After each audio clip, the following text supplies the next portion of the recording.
देव भगवान की जय जय जय।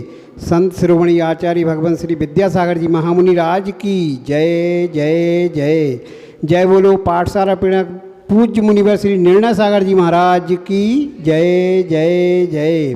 क्षुल्लक श्री सुबीर सागर जी महाराज की जय जय जय। प्रिय बंधुओं, आपके सवाल गुरुवर के जवाब कार्यक्रम में यहाँ उपस्थित श्रद्धालुओं का जो कि संस्कार समूह ऐप के माध्यम से कार्यक्रम का आनंद ले रहे हैं, उन सभी का हार्दिक हार्दिक अभिनंदन करता हूँ। बंधुओं, यह कार्यक्रम प्रारंभ हो इसके पूर्व चलते हैं अपन पूज्य गुरुदेव के चरणों में वंदन कर। हे स्वामी नमोस्तु नमोस्तु नमोस्तु। प्रथम जिज्ञासा महाराज जी मेरी ये है कि सुबह 7 बजे नमक को मिक्सी में पीस लिया जाता है और 11 बजे तक वो चौका में चलता रहता है, उसकी मर्यादा कब तक की रहती जानकारी? देखो ब्रह्मचारी जी, ऐसा है छरनानी योग में तो जितना ध्यान रखा जाए उतना कम है। सावधानी के साथ में आचरण करना ही समझदारी है। पूरे संसार में जहाँ देखो वहाँ साबद्ध ही साबद्ध दिखाई देता है। पाप कर्म का आश्रय बंद ही दिखाई देता है। इसलिए प्रवृत्ति ना करना ही सावधानी है, समझदारी है। फिर भी ऐसा हो नहीं सकता संसार में प्रवृत्ति ना हो। मुनि महाराज की प्रवृत्ति कम होती है, श्रावक की ज़्यादा होती है। अब श्रावक घर में भी काम करता है, दुकान में भी काम करता है, व्यापार खेती भी करता है। घर में काम करते तो भोजन आदि की बात भी होती है। भोजन की चर्चा है तो बहुत सारी बातें आपने नमक को लेकर चर्चा की। ये पहले कहना चाहता हूँ, नमक को लेकर थोड़ा सावधान रहें, क्योंकि 5 प्रकार के जहर कहे जाते हैं। क्या सुन रहे? 5 प्रकार के जहर कहे जाते हैं। उनको कहते हैं भय भैट पायजन। 5 सफ़ेद जहर, भय भैट पायजन कौन कौन से होते हैं? शक्कर, नमक, पॉलिश वाला चावल, सोडा मैदा और मैदा। ये 5 सफ़ेद जहर होते। मैदा बारीक आटे को बोलते हैं, आंतों में चिपक जाता है तो पेट का कैंसर भी हो सकता है। भाई सोडा भाई पेट की आंतों को भाई गला भी सकता है, छील सकता है। सुबह मैंने कहा निरमा वाशिंग पाउडर के माध्यम से भी गांठिया, सेव आदि नमकीन तैयार होते हैं। इसके अल्सर आदि इसके माध्यम से हो सकता है। चावल खाने का निषेध नहीं, आज पॉलिश करके अनेक केमिकल के मदद चमकाते हैं चावल को। चौथा शक्कर होती है। शक्कर में कोई भी लाभदायक पदार्थ नहीं होता, जहाँ तक मुझे याद है कार्बोहाइड्रेट उसमें होता है। उसमें ग्लूकोज की मात्रा भी होती है। शक्कर है तो होगी ही, और उसको भी अधिक मात्रा में सेवन करने से हानिकारक हो सकती है। और उसकी बनने की प्रक्रिया भी बड़ी अलग होती है। अहिंसा धर्म का पालन करने वालों को ध्यान रखना चाहिए। गेहूं का एक एक दाना शोध करके पीसते, आटा तैयार करते। दिन में आटा पीसते, मगर शक्कर जहाँ बनती है कारखानों में, गाडर बरा आदि में जाके देख लेना, इतनी दुर्गंध आती है, इतना वहाँ सीधा सड़ता रहता है। और वह दिन और रात का भेद नहीं, 24 घंटे कारखाने चलते हैं। और वहाँ ट्रकों से, ट्रालियों से गन्नों के जो गट्ठे होते हैं सीधा मशीन में डाल देते हैं। अंदर सर्प आदि भी चला जाए तो कौन देखेगा? अपने हाथ से बनाकर सेवन करो तो ठीक है, अन्यथा अहिंसा की दृष्टि से और स्वास्थ्य की दृष्टि से शक्कर भी ठीक नहीं। और 5वीं बात नमक की है। नमक 2 प्रकार का होता है। एक समुद्री नमक होता है और दूसरा पहाड़ी नमक होता है, इसको सेंधव नमक कहते हैं, सेंधव बोलते हैं इसको, आपकी बस सेंधा नमक बोलते हैं, वो सेंधव है।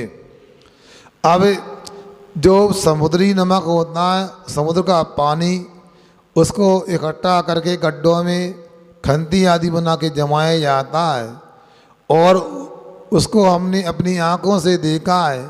राजस्थान में भी कई जगह खारे पानी के स्रोत हैं, वहाँ पर हमने देखा तो जहाँ नमक पड़ा रहता है वहाँ पर ही लोग गंदगी करते रहते हैं, इसलिए वहाँ नमक कहाँ से शुद्ध हो सकता है, मछलियाँ भी गल जाती हैं उस नमक में। तो समुद्री नमक तो सेवन करने योग्य नहीं, अभक्ष ही है। अब दूसरी बात, सेंधा वो नमक होता है वो पहाड़ के माध्यम से प्राप्त होता है, जैसे मिट्टी खोदते हैं से पहाड़ नमक के होते हैं सिंध प्रांत आदि में, वहाँ से वो उपलब्ध होता है। उस नमक को आप लोग सेवन करते हैं। आपको याद रखना चाहिए वो पृथ्वी काय के है, उसको पीसने पर भी वो जीव रहित नहीं होता, क्योंकि विद्वानों ने कहा है कि पृथ्वी का एक जीवों की अवगाहना भी घनांगुल के असंख्यात में भाग होती। मतलब इतने बड़े नमक के टुकड़े में असंख्यात का टुकड़ा करोगे उसमें भी पृथ्वी का एक जीव संभव है। और चक्रवर्ती के कटक को भी घुमा दो तब भी उसको बारीक कितना भी कर लो वो जीव रहित नहीं हो सकता, प्रासुक नहीं हो सकता। फिर क्या होना चाहिए, उसको देख करके, शोध करके, धो करके उसको पीस दे, सुखा करके, धोया, पोंछा, सुखाया, फिर उसको पीस दें, पीस करके जितना आवश्यक है उतना पीसो, अधिक भी नहीं, और उसको तवे आदि पर गर्म करना चाहिए और उसका वर्ण बदल जाए, स्पर्श बदल जाए, ऐसा नमक जो है वो 6 घंटे की मर्यादा वाला शास्त्रों में कहा गया है। यदि आपकी 5 प्रतिमा है तो आपको बिना गर्म किए नमक लेना ही नहीं चाहिए। 4थी प्रतिमा तक सचित त्याग नहीं होता है, वो लेता है तो हम कुछ नहीं कहेंगे, पर 5वीं सचित त्याग प्रतिमा वाले को जैसे पानी छान करके, बिलछानी करके, गरम करके लेना होता है, फल सब्जियों को गरम करके लेना होता है, बादाम के बराबर टुकड़े करके फल सब्जियों को इतना गरम करते हैं अंदर तक का स्पर्शन बदल जाता है। उसी प्रकार नमक को भी गरम करके लेंगे, उसकी भी 6 घंटे की मर्यादा हो सकती है। विवेकी श्रावकों को ऐसे ही नमक का उपयोग करना चाहिए, ध्यान रखें। कुछ श्रावक कहते हैं महाराज जी मिक्सी में पीस लिया तो गर्म हो गया, वो तो मर्यादा देखो ऐसा है, कुछ कहते हैं, सब कहते हैं, ये श्रावकों की और महाराजों की बात नहीं चलेगी। आगम में जो व्यवस्था उसकी चर्चा होगी। धबला की 14वीं या 15वीं पुस्तक में जहाँ जीवों की अवगाहना को लेकर चर्चा आई है और चर्चा को लेकर समझोगे तो आपको आगम समझ में आएगा। कुछ लोग तो कुछ भी बोलते रहते तो क्या कहें, लोगों ने तो ये भी कह दिया है और टेलीविज़न में सुनने में आया कि बरसात का पानी ले सकते हैं, उसमें जीव नहीं होते। यही तो गड़बड़ी है ना, है अंतर्मूर्त में बरसात के पानी में भी जीवों की उत्पत्ति हो जाती है। मतलब पानी बादल से नीचे गिरा, तापमान कम हुआ, सुनो, और जैसे ही तापमान कम हुआ आर्द्रता कम हुई और वर्षा होने लगती है, ऊपर की बूंद नीचे आते आते सचित्त हो जाती, जल कायक हो जाती है।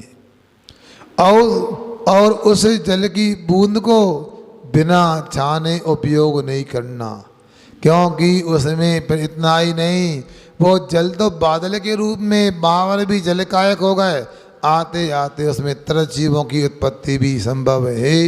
इसलिए उस बरसात के पानी को भी जोर से गिर रहा बर्तन में संग्रह करके तत्काल छानो, जिसे कुएं का पानी छानते मोटे कपड़े से, डबल कपड़े से छान कर उसकी बहते पानी में बिलछानी करो।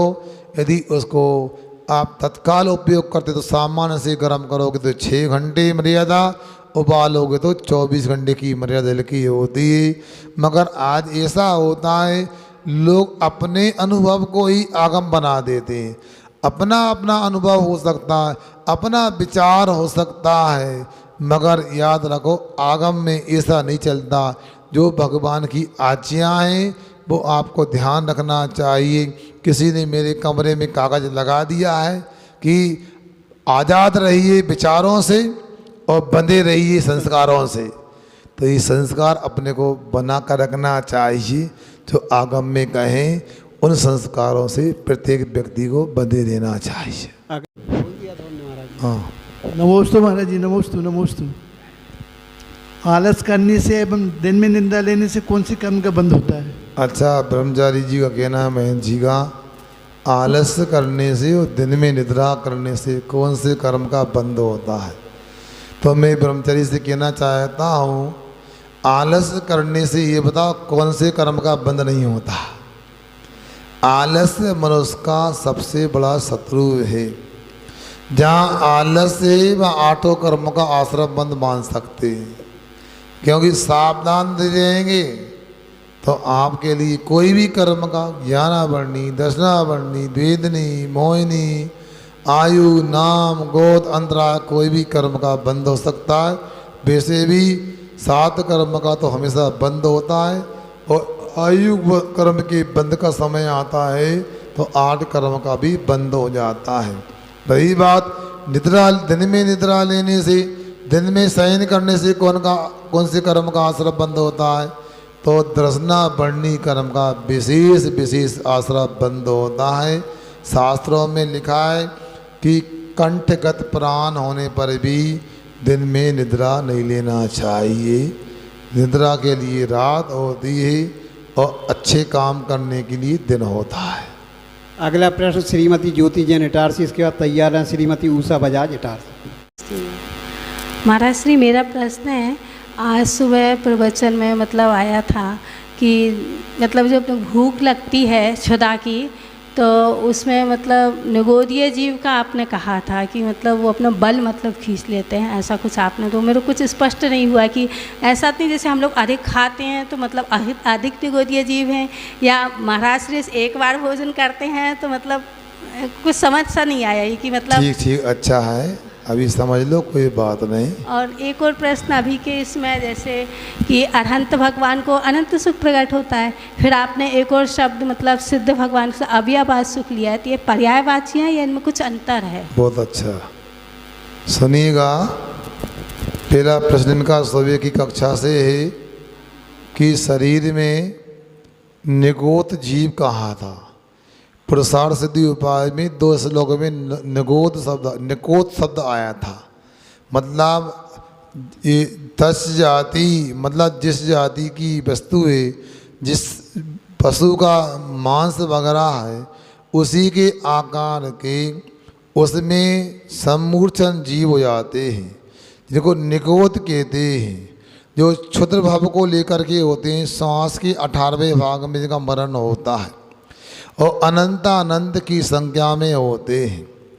अब बात यह आए कि भूख क्यों लगती है, भूख लगने का कारण क्या है, तो हमने ये कहा था अंतरंग कारण तो अपने ही असाता वेदनी की उदय उदीर्णा है, और बाहरी कारण है भोजन आदि का दिखना, अथवा शरीर में जो निगोद जीव हैं वो शरीर के जो पदार्थ को, तत्व को, ऊर्जा को ग्रहण करते हैं, तो शरीर में भोजन करने की स्थिति बनती है।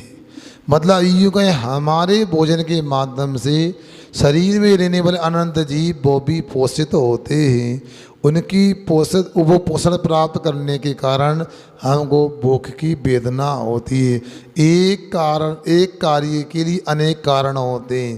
कर्म की उदय उदीर्णा भी हो गई, और शरीर का अंदर का वह जो व्यवस्था है उसमें भी कारण हो गया है। समझ में आया? दूसरी बात आपने पूछी क्या? अनंत सुख का अव्ययवाद सुख। हाँ, अनंत भगवान का अनंत सुख है और सिद्ध भगवान का अव्ययवाद सुख होता है। मतलब देखो ऐसा है, जो अनंत भगवान को सुख प्राप्त हुआ है वह सुख जो है सुख के प्रतिपक्षी कर्म के अभाव से नहीं हुआ, वो तो मोहिनी कर्म के अभाव होने से और अनंत दर्शन अनंत सुख अनंत दर्शन अनंत शक्ति शक्ति के माध्यम से दर्शन और ज्ञान एक साथ होने लगा, अर्थात मोहिनी कर्म के अभाव से और जो अनंत ज्ञान है उसके सद्भाव से जो अपने लिए अनुभूति होती है, जो अनुभव होता वो ही अनंत सुख है। किंतु सिद्ध भगवान जो होते हैं उनके पास में सुख का प्रतिपक्षी वेदनी कर्म जो नष्ट हो गया है, उसके नष्ट होने से जो आत्मा का अव्याबाद नाम का गुण प्रकट होता है, अर्थात अव्याबाद सुख प्राप्त होता है। अव्याबाद का मतलब जहाँ कोई बाधा ही नहीं, वो अव्याबाद होता है। इसे अव्याबाद सुख सिद्धों में होता है। वैसे भी यदि अपन युक्ति के माध्यम से समझें तो आपको मैं कहूँगा घी का स्वाद घी में आता है, मक्खन में नहीं आता है। समझ रहे? भाई अनंत भगवान का सुख मक्खन की तरह है और सिद्ध भगवान का सुख घी की तरह है, ऐसा समझने का प्रयास करना। शुल्लक जी को इच्छा में। महाराज जी, मेरा प्रश्न तत्वार्थ सूत्र से है, उसके प्रथम अध्याय का प्रथम सूत्र और प्रथम शब्द सम्यक दर्शन। तो सम्यक दर्शन की परिभाषा में कोई पूछे तो अपन कहते सच्चे देव शास्त्र गुरु पर श्रद्धान करना सम्यक दर्शन है। लेकिन तत्वार्थ सूत्र की दृष्टि से देखा जाए तो उसमें सम्यक दर्शन की परिभाषा है कि जो जीवादिक 7 तत्व हैं उन तत्वों और अर्थों पर श्रद्धान करना सम्यक दर्शन है। तो महाराज जी, दोनों में से कौन से सही है? क्या दोनों सही है? देखो ऐसा है, आचार्यों की कथन पद्धति भिन्न भिन्न हो सकती है, किंतु उसका भाव एक ही है। जहाँ रत्नकंड श्रावकाचार्य ग्रंथों में सम्यक दर्शन को कहा गया है, श्रद्धानाम परमार्थानाम आप्तागम तपोव्रताम त्रिमूढ़ा पूर्णमष्टांगे सम्यक दर्शनम स्वयं, अर्थात परमार्थ भूत जो देव शास्त्र गुरु उनका 8 अंगों से सहित और मूर्ता आदि या शंका आदि 25-200 से रहित श्रद्धान होता है, वही सम्यक दर्शन होता है। परंतु बहुजी उमा स्वामी महाराज ने और कुंदकुल स्वामी आदि ने जीवादि तत्वार्थों का श्रद्धान करना सम्यक दर्शन कहा है। अब देखना, जहाँ देव शास्त्र गुरु आते हैं वहाँ तत्वार्थ भी आ जाते हैं। अब जीव देव और गुरु जो हैं वो कौन हैं? कौन से तत्वार्थ हैं? जीव है क्या नहीं? जीव तत्व हैं, जीव पदार्थ हैं। अब भगवान की वाणी जो मुख से खिली है तो भगवान की वाणी है तो भगवान के रूप है, उसका भी अंतर्भाव हम आधार आदि को लेकर जीव में कर लेंगे। अथवा द्रव्य श्रुत को देखे तो अजीब तत्व उसका श्रद्धान हो जाएगा। और जिन वाणी का श्रद्धान करते हैं तो उसमें जीवादि 7 तत्व भी आ जाते हैं, जीवादि 9 पदार्थ भी आते हैं, जीवादि 6 द्रव्य भी आते हैं, जीवादि 5 अस्थिकाय भी आते हैं। जहाँ शास्त्र का श्रद्धान है वहाँ तत्वार्थ श्रद्धान हो ही जाता है, और जब तत्वार्थ श्रद्धान है वहाँ देव शास्त्र गुरु का श्रद्धान हो ही जाता है। एक दूसरे में अंतर्भाव को प्राप्त होते ही कथन पद्धति अलग हो सकती है। देव शास्त्र गुरु का श्रद्धान कर लेने पर तत्वार्थ श्रद्धान नियम से हो ही जाता है, और तत्वार्थ श्रद्धान करने पर देव शास्त्र गुरु का श्रद्धान हो ही जाता है। कहीं ऐसा भी होगा कि परद्रव्य से भिन्न आप में रुचि समझ रहा है, मतलब जीव अजीब आदि पदार्थों से अब जीव का भिन्न श्रद्धान करना सम्यक दर्शन, मतलब सोए और पर का श्रद्धान करना भी सम्यक दर्शन, उसी में अंतर्भाव को प्राप्त हो जाता है।